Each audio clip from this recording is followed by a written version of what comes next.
하나님의 은혜와 평강이 충만하시기를 바랍니다. 올해는 3.1절 103주년입니다. 3.1절은 일본 제국주의에 맞서서 우리나라는 자주 독립국가다라고 하는 것을 세계 만방에 외친 그런 날입니다. 이날에 수많은 선조들의 희생이 있었습니다. 일제의 공식적인 자료에 의하면 사망자가 553명, 체포된 사람이 12,000명, 우리나라가 추후에 다시 집계한 바에 의하면 비교가 안 되죠. 사망이 7,500명, 체포된 사람이 45,000명이었습니다. 이 중에서 우리 기독교인들이 민족 대표 33인 가운데 16분이 들어가 있었고요.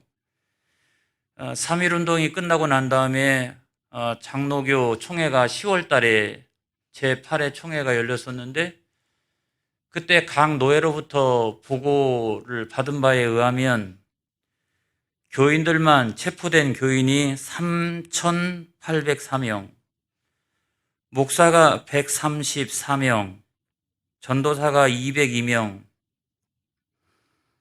남자 교인이 2,162명, 여자 교인이 531명이었습니다. 그때 당시 우리나라의 인구가 한 2천만 명 정도가 됐습니다. 그 중에서 기독교 인구가 단 1% 미만이었습니다. 2천만 명 가운데 한 20만도 안 되는 게 기독교 인구였습니다.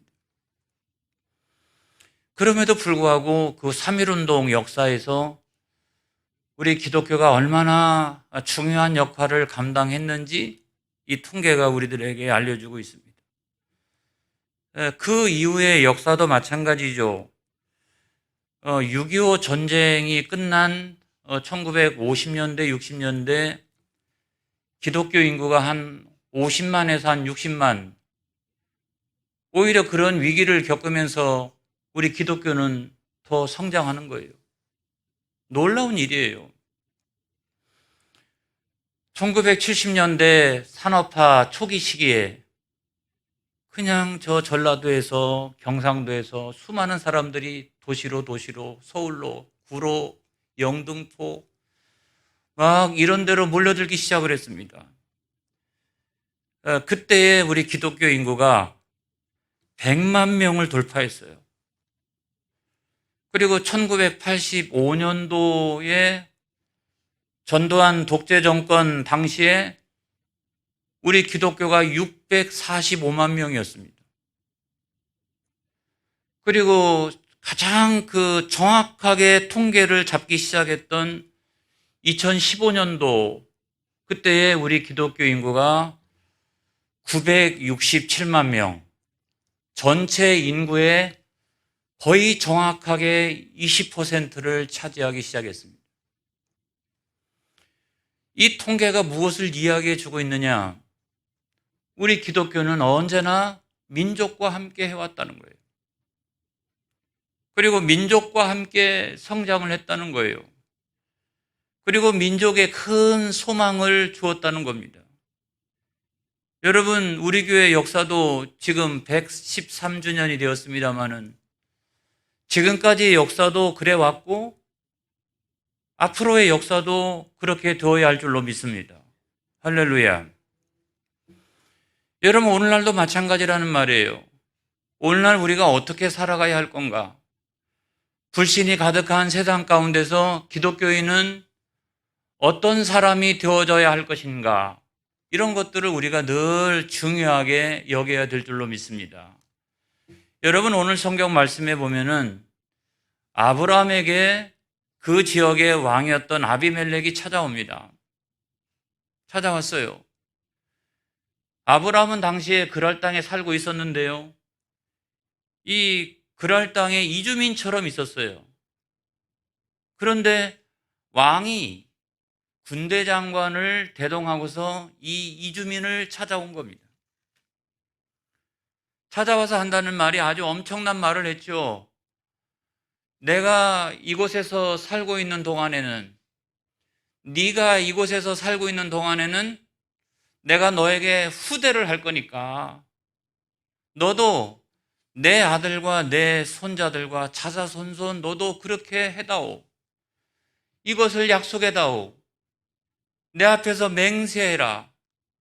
조약을 체결하자. 그렇게 이야기를 했어요. 여러분, 이게 이해가 됩니까? 그 지역의 최고의 권력자가 한갓 이주민에 불과한 아브라함을 찾아와서 그와 같이 이야기를 했습니다. 왜 이런 이야기를 했을까요? 왜 이런 이야기를 했을까? 성경에 보면 22절에 그 이유가 나옵니다. 다 같이 한번 보겠습니다. 시작. 그때 아비멜렉과 그 군대 장관 비골이 아브라함에게 말하여 이르되 내가 무슨 일을 하든지 하나님이 너와 함께 계시도다. 할렐루야. 내가 어디로 가든지 내가 무슨 일을 하든지 간에 하나님이 너와 함께하고 있는 것을 내가 보았도다 그랬어요. 아비멜렉 왕은 익히 듣고 있었습니다. 그때 당시에 그 동방왕 4왕과 서방왕 5명의 왕이 큰 전쟁이 있었어요. 조공 문제로.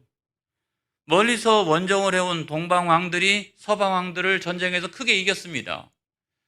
그래서 소돔성에 살고 있었던 롯도 그때 붙들려 갖고 그가 가지고 있는 모든 재산들도 다 그때 탈취를 당한 거예요. 어떤 통치자도 어떤 왕도 거기서 구원을 할 수가 없었습니다.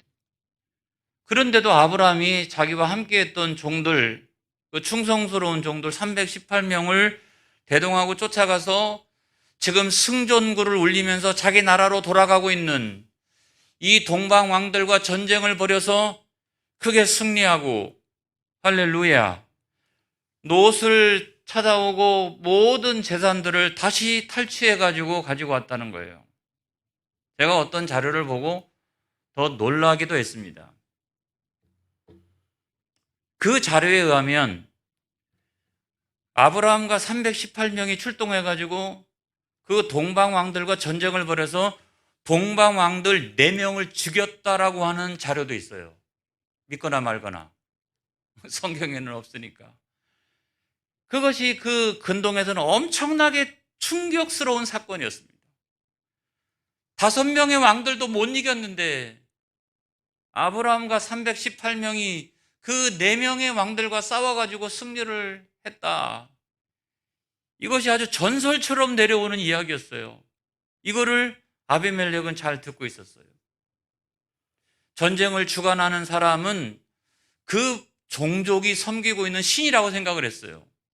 그래서 저들이 믿고 있는 신은 얼마나 대단하신 분인가, 정말 엄청나다, 그런 생각을 했습니다. 그리고 자기가 실제적으로 경험하기도 했어요. 창세기 20장에 보면은 아브라함이 이제 처음으로 그랄 땅에 들어갑니다. 그랄 땅에 들어가 사는데 들어가면서 또 그렇게 얘기합니다. 자기 부인에게, 여보, 당신이 나에게 은혜를 베풀 일이 있는데 여기 들어가면 당신이 워낙 이쁘니까 자칫 잘못하면 내가 죽을 수도 있어. 그래서 꼭 누이라고 얘기를 해줘. 그게 당신이 나에게 베푸는 은혜야. 그래서 누이라고 이야기를 하고 다녔습니다. 그런데 아비멜렉 왕이 어떻게 했어요? 그 사라를 데려다가 자기 후궁으로 삼으려고 그랬어요. 근데 그날 밤에 하나님께서 꿈에 현몽하셔서 너 남편이 있는 여자야, 너 죽을 줄 알아라 그랬어요. 그러니까 깜짝 놀라가지고 저는 몰랐습니다. 제가 알고서 이랬겠습니까? 라고 이야기했을 때 하나님이 또 한 가지 중요한 말씀을 하세요. 야, 그 여자의 남편이 누군 줄 알아? 선지자야. 그 선지자가 너를 위하여 기도하지 아니하면 너는 죽어. 그 여자를 돌려보내지 아니하면 너는 죽어. 그렇게 이야기를 한 거예요. 그러니까 막 깜짝 놀라가지고 아침이 되기만을 기다렸다가 자기 종들을 불러가지고 자기 신하들을 불러가지고 같이 상의를 하고 아브라함을 불러와서 경위를 듣기 시작합니다. 그랬더니 아무튼 쭉 이야기를 했을 거 아니겠어요. 그랬더니 이해가 되는 거예요. 이해가 되는 거예요. 그래서 양과 소를 떼어주고 지금부터는 내가 이 그랄 지역에 네가 좋다고 여기는 땅을 네가 차지해라. 거기서 살아라.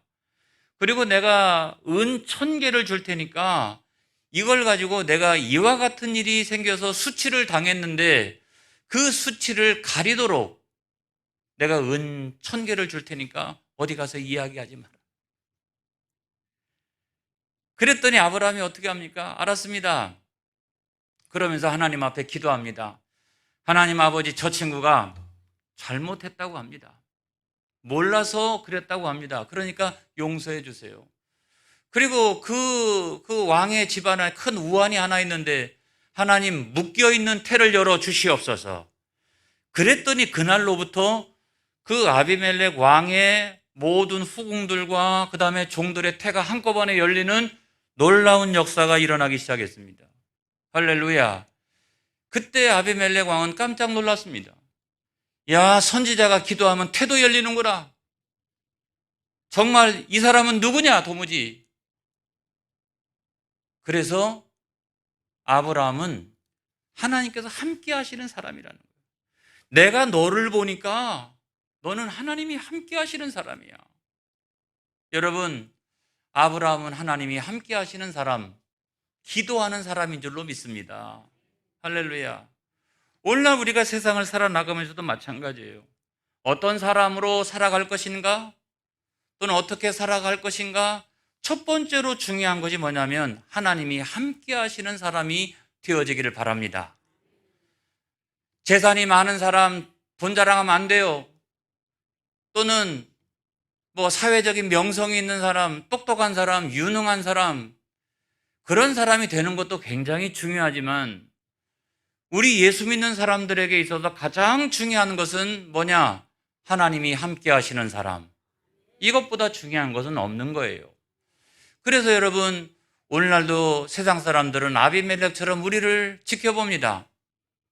우리를 경험해 봅니다. 그래, 정말 저 사람이 하나님과 함께 하시는 사람인가? 하나님과 전혀 상관없는 사람인가? 저 사람이 하고 있는 언행을 보면 저 사람은 분명히 하나님과 함께 하는 사람이야. 하나님이 함께 하시는 사람이야. 또 어떤 사람은 전혀 하나님과 상관없는 사람 같아. 이거를 이 세상에 살고 있는 아비멜렉과 같은 사람들이 다 들어보기도 하고 그 사람을 직접 만나서 경험하기도 한다는 거예요. 여러분 속에 언제나 그 하나님이 함께 하시는 사람, 그런 칭송이 있기를 주의 이름으로 축복합니다. 이게 왜 중요하냐면 이삭 보세요. 이삭. 그는 우물 파는 사람이었어요. 목축하고 농경 사회에서 우물은 얼마나 중요합니까? 고대 사회에서. 그 우물을 열심히 팠는데 좋은 물이 안 나올 수도 있어요. 그러니까 우물 하나를 얻는 것은 굉장히 중요한 일이었어요. 그런데 이삭이 우물을 파기만 하면 좋은 물이 나와요. 그럼 또 빼앗기고, 저쪽 가서 또 파면 또 빼앗기고, 저쪽 가서 또 파면 빼앗기고. 근데 우물을 팔 때마다 좋은 물이 터져 나옵니다. 할렐루야. 그래서 나중에는 더 이상 우물을 빼앗아 가는 일이 없었어요. 왜냐하면 저 사람은 무서운 사람이야. 저 사람 하나님이 함께 하시는 사람이야. 이럴 수가 없어. 그래가지고 맨 마지막에 그 우물의 이름을 르호봇이라고 여러분 이야기를 했다는 거예요. 모세도 생각해 보세요. 애굽 땅에 10가지 재앙이 내려오니까 바로가 벌벌 떱니다. 안 그래요? 그래서 이스라엘 백성들을 내어줍니다. 꼼짝 못하는 거예요. 그리고 이스라엘 백성들도 홍해 바다가 갈라지고 하늘로부터 메추라기가 내려오고 말이죠. 만나가 내려오고 구름 기둥과 불 기둥으로 하나님께서 인도해 주시고 이런 것들을 경험하면서 모세에게 순종했던 이유가 거기 있는 거예요. 저 사람은 하나님이 함께 하시는 사람이다. 여호수아가요, 전쟁을 할 때마다 늘 승승장구했습니다. 그럼에도 불구하고 여호수아가 성경에 보면 뭐 굉장한 전략 전술가였나? 근데 그런 게 하나도 없어요. 특별히 여리고성 전투를 우리가 생각해 보면 전적으로 하나님의 은혜입니다. 이 이상한 방법을 통해서 승리합니다. 그걸 생각해 보면 언제나 여호수아에게 하나님이 함께 하셨다. 이걸 우리가 알 수가 있고, 나중에 구약 성경에 보면은 많은 예언자들이 있습니다. 근데 예언자들의 신분은 천차만별이죠. 왕족도 있고 목자들도 있고 뭐 깡패도 있고, 아무튼 그냥 천차만별이에요. 중요한 것은 하나님께 붙들린 사람, 하나님이 함께 하시는 사람이 되는 게 중요한 거예요. 신분이 중요한 게 절대로 아니라고 하는 거예요. 근데 그렇게 외로운 사람, 세상적으로 별 볼 일 없는 사람, 그런 사람을 보면서도 왕들은 벌벌 떱니다. 왜요? 하나님이 함께 하신다는 사실을 알고 있었기 때문에. 다니엘 같은 사람은 바벨론의 포로로 잡혀갔습니다. 그럼에도 불구하고 몇 대에 걸쳐서 그 나라에서 세계 최강대국에서 총리를 지냅니다. 어떻게 이와 같은 일이 가능합니까, 여러분? 하나님이 함께 하시니까 가능한 거예요. 그래, 하나님 아버지, 새 소원이 있습니다. 내가 잘 되거나 내가 크게 되거나 이게 중요한 게 아니라, 하나님, 날마다 내가 하는 일들 가운데, 내가 가는 곳곳마다 하나님이 나와 함께하여 주시옵소서. 여러분, 이것이 중요하다는 거예요. 그 다음에 두 번째로 보면 세상에 영향력을 끼치는 사람이 되어야 합니다, 여러분. 23절에 있는 말씀을 보겠습니다. 시작. 그런즉 너는 나와 내 아들과 내 손자에게 거짓되이 행하지 아니하기를 이제 여기서 하나님을 가리켜 내게 맹세하라. 내가 내게 후대한 대로 너도 나와 내가 머무는 이 땅에 행할 것이니라 그랬어요. 참 대단하잖아요. 현실의 파워로는 누가 셉니까? 왕이 셉니까? 이주민이 셉니까? 왕이 세잖아요. 그런데 지금 이 대화를 통해서 영적인 파워는 누가 셉니까? 왕이 셉니까? 이 이주민 한 사람이 셉니까? 이주민이 한 사람이 영적인 파워가 훨씬 더 세요. 그러니까 찾아와가지고 요청하고 제발 그렇게 해달라고 부탁을 하고 애원을 하고 있는 장면을 우리가 볼 수가 있는 거예요. 그렇게 강력한 영적인 파워가 있는 저와 여러분들이 되어지기를 주의 이름으로 축원합니다. 그 뒤를 보게 되면 이제 그 영적인 파워가 누가 세요? 아브라함이 세니까 아브라함이요 아비멜렉을 막 책망해요. 너 말이야 지난번에 우리 종들이 팠던 우물 빼앗아갔지? 모르겠는데요. 확인해 보겠습니다. 그래서 야 그런 일이 있었냐? 그랬더니 비볼 옆에 있다가 그런 일이 있습니다. 그렇게 얘기하는 거예요. 저도 오늘 처음 알았습니다. 그래서 원래대로 돌려놓겠습니다. 그렇게 이야기를 했어요. 그 원래대로 돌려놓았기 때문에 화친이 가능한 거예요. 모든 경우는 마찬가지입니다. 평화도 마찬가지입니다. 모든 경우에 화평도 가능한 이유는 원래대로 돌려놓아야 거기로부터 모든 이야기가 시작되어질 수 있는 것입니다. 만약에 내가 뭘 잘못했는데요, 내 종들이 그랬는데요, 나는 아무런 잘못이 없습니다 라고 하면 이 화친 조약이 성립이 되었을까요? 안 되는 것이죠. 안 되는 것이죠. 그거를 내가 모르고 그랬으니, 내 종들이 잘못했으니 원래대로 내가 돌이켜 놓겠습니다 라고 하니까 화친 조약이 체결된 거예요. 그래서 아브라함이 이번에는 자기가 양과 소를 주기도 하고 암양 새끼 7마리를 딱 성별해 가지고 옆에다 떼어 놓으면서 그걸 줍니다. 30절 말씀을 보겠습니다. 시작. 아브라함이 이르되 너는 내 손에서 이 암양 새끼 7을 받아 내가 이 우물판 증거를 삼으라 하고, 이 암양 새끼 7을 딱 주면서 다시는 엉뚱한 소리 하지 마라.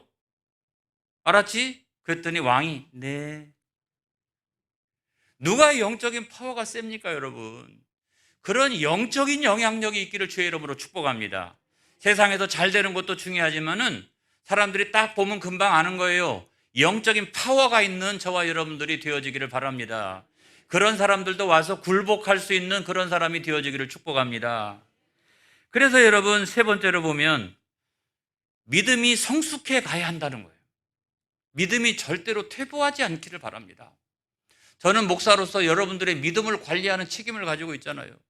그런데 아브라함을 가만히 생각해 보세요.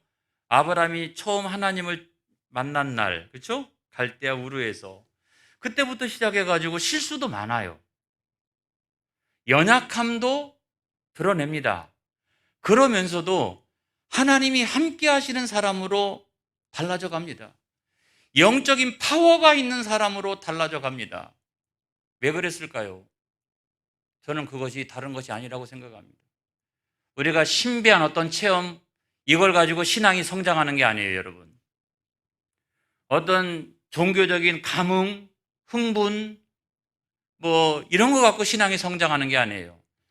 하나님의 말씀에 순종해 가면서 내가 실수할 수도 있고 내가 연약할 수도 있는데 그때는 내가 혼나는구나 라고 생각하고, 그렇지만 하나님 말씀으로 다시 돌아올 때 하나님이 내 길을 열어주시는구나, 이거를 깨달으면서 점점점 아브라함은 견고한 신앙을 갖게 됐다는 거예요. 믿음이 날마다 그와 같이 성장해서 나중에는 자기 아들 이삭도 단번에 하나님의 제단에 바칠 수 있는 그런 사람이었다는 거예요. 그래서 여러분 믿음의 조상이 된 거예요. 중요한 것은 여러분 믿음의 성장입니다. 올 한 해 동안에 믿음이 절대로 뒤로 가지 않기를 바랍니다. 믿음이 앞으로를 향하여 진보하기를 바랍니다. 그래서 거기에 있는 우물을 아브라함은 뭐라고 불렀다? 브엘세바라고 불렀다. 브엘세바는 뭡니까? 맹세의 우물이다. 그래서 아비멜렉하고 나 사이에 맹세를 했지만 저는 이걸 바꿔서 오늘날 우리가 맹세를 해야 됩니다, 여러분. 주님의 교회는 브엘세바입니다, 여러분. 여기는 영혼의 샘물이 터지는 곳입니다, 여러분. 이 브엘세바 예배 장소에 교회에 와서 우리가 맹세해야 될 것은 뭐냐? 하나님 아버지, 내가 언제나 하나님이 나와 함께 하시는 사람이 되겠나이다. 내가 세상에 영향력 있는 사람이 되겠나이다. 하나님, 올해도 믿음이 후퇴하지 않도록 인도하여 주시옵소서. 내가 이것을 맹세합니다. 내가 이것을 맹세합니다. 그러면서 아브라함은 에셀나무를 하나를 탁 심었어요. 기념 직수한 거죠. 그런데 여러분, 이 에셀나무라고 하는 게 제가 찾아보니까 에셀나무는요, 모래 언덕, 사막, 그 다음에 염분이 가득한 땅에서도 자라는 아주 생명력이 엄청나게 센 나무가 에셀나무예요. 그래서 아브라함은 그 에셀나무를 심어놓고 영원하신 하나님을 찬양합니다. 우리 하나님은 이 에셀나무와 같다. 오늘날 우리가 인생을 살아나가면서요, 하나님, 지금 내가 살아가고 있는 게 모래 언덕을 넘는 것 같아요. 사막을 지나는 것 같아요. 하는 일들마다 염분이 가득한 땅을 지나고 있는 것 같아요, 하나님. 여러분, 그럴 때마다 뭘 심으라? 에셀나무와 같으신 영원하신 하나님을 심으라. 할렐루야. 내가 기도하고 말씀 보고 그 영원하신 하나님을 내 사업장에도 심고 가정에도 심고 내가 지나고 있는 모든 곳에 승부를 거기서 내야지 다른 곳에도 내면 안 되는 거예요. 여러분, 영원하신 하나님, 그 하나님을 심으시기를 바랍니다. 그러면 이것은 생명력이 있어서 그 어려운 환경에서도 뿌리가 내리고 줄기가 나고 가지가 생기고 많은 열매를 수확하게 될 줄로 믿습니다. 하나님께 승부를 거는 저와 여러분 되어지기를 주의 이름으로 축복합니다. 축복합니다. 기도하겠습니다.